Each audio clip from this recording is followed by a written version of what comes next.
Nah, kalau memang nanti difokuskan untuk sayur, maka ya jangan tunas yang tumbuh ini jangan dibuang. Tapi kalau difokuskan untuk pembuahan, ya ini yang lain harus, ini dapat menghemat bibit, juga dapat menghasilkan buah yang lebat daripada orang menanam stek berdiri seperti ini.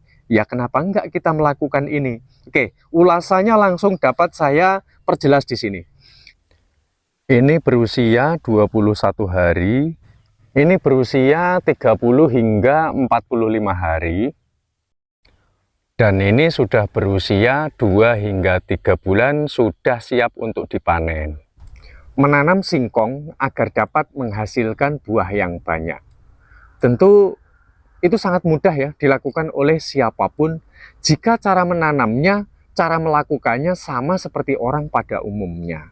Tapi di sini saya lebih tertarik bagaimana cara menanam singkong agar menghasilkan buah yang sangat melimpah, selain lebat juga besar, dan cara melakukannya itu tidak sama dengan yang dilakukan orang seperti pada umumnya. Yuk, sama-sama kita kaji ini cara penanamannya lebih detail lagi. Untuk mencapai hasil yang lebih banyak berlipat-lipat daripada orang umumnya, kita harus memperhatikan lebih cermat lagi.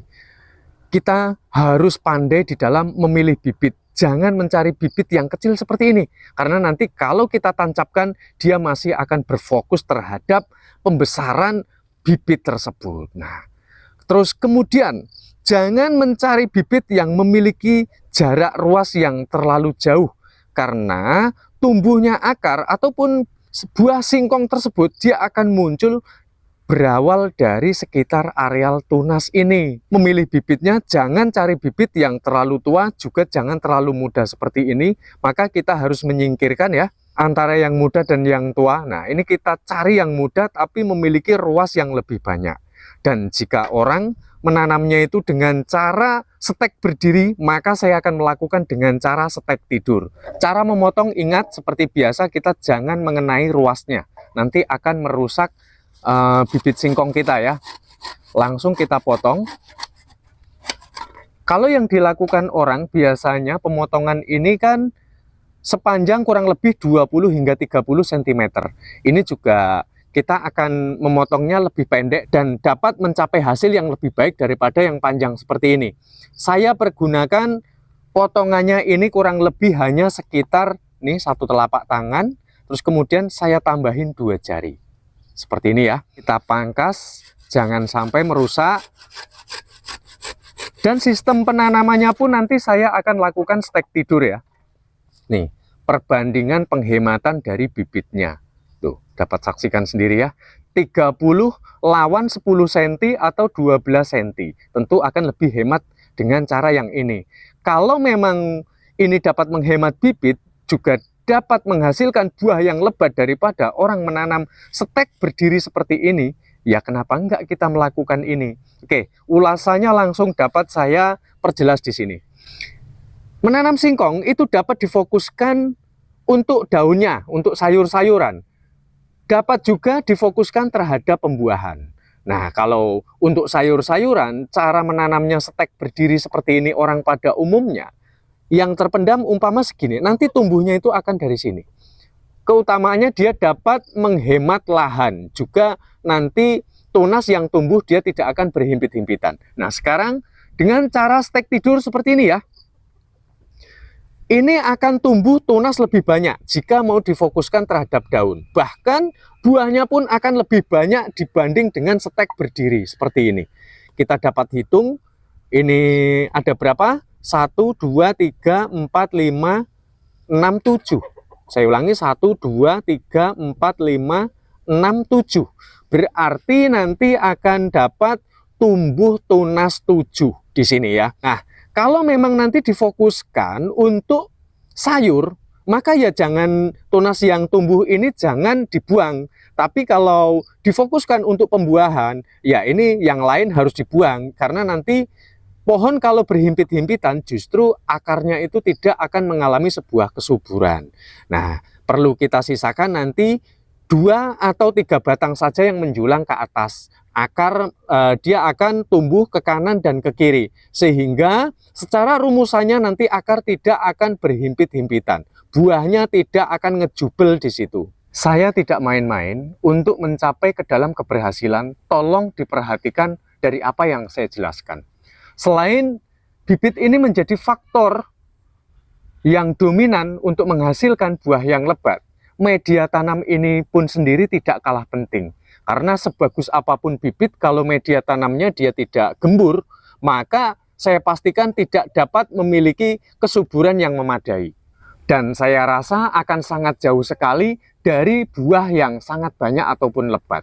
Nah, kita perlu melakukan gundukan semacam ini ya. Kalau orang Jawa bilang ini disebut dengan galengan.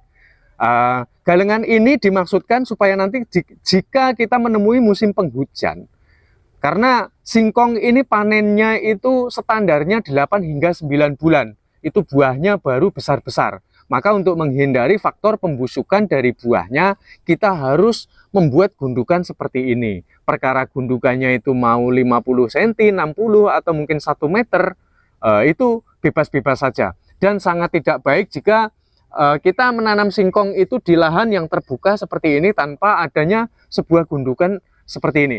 Selain dari menghindari faktor pembusukan, galengan ataupun gundukan tersebut itu akan mudah sekali nanti cara memanennya. Sobat dapat lihat ini saya mentancapkan bibitnya ya, begitu mudah sekali, mau sedalam apapun mudah sekali.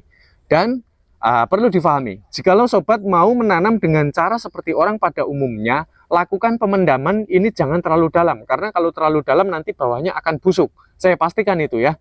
Cukup maksimal itu 3 mata tunas ini saja sudah cukup seperti ini. Nah, kalau saya malah justru melakukannya itu hanya 2 mata tunas ini saja. Seperti ini sudah cukup. Karena nanti dia itu buahnya itu akan mengelilingi, dia tumbuh dari tunasnya ini, tumbuh dari ruasnya tersebut. Bekas pelepah ini. Ini saya rasa 2 sap ini saja sudah cukup banyak buahnya. Nah, sekarang bagaimana cara saya menjelaskan ini ya. Saya cara menanam dengan stek tidur itu ya kita sudah tinggal seperti ini. Batang singkong itu kan biasanya ada lengkungan. Lengkungan ini harus kita taruh di atas dan dengan maksud tujuan supaya nanti tidak kering. Kalau seperti ini kan nanti ini di atas ya. Jadi malah nggak menyentuh tanah. Jadi lengkungan seperti ini harus kita taruh di atas seperti ini supaya dia dapat terpendam. Nih. Keistimewaan dengan cara sistem stek tidur seperti ini ya.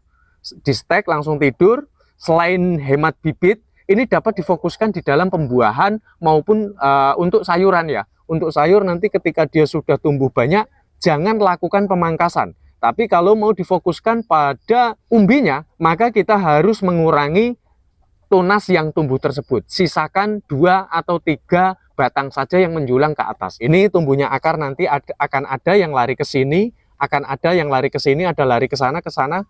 Kita memanennya pun gampang kalau kita dengan cara sistem seperti ini. Ingat, jangan memendam bibit singkong terlalu dalam karena nanti dapat menghambat tumbuhnya mata tunas yang akan muncul ke permukaan. Singkong itu buahnya itu dia akan begini. Kalau stek tidur ya, akan miring. Bahkan ada yang ke bawah seperti ini.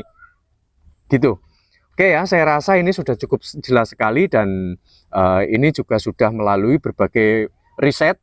Saya rasa ini akan sangat bermanfaat sekali untuk para pecinta tanaman, terutama para petani singkong. Mudah-mudahan artikel ini dapat membantu menginspirasi buat para sahabat semua. Saya ucapkan matur suwun.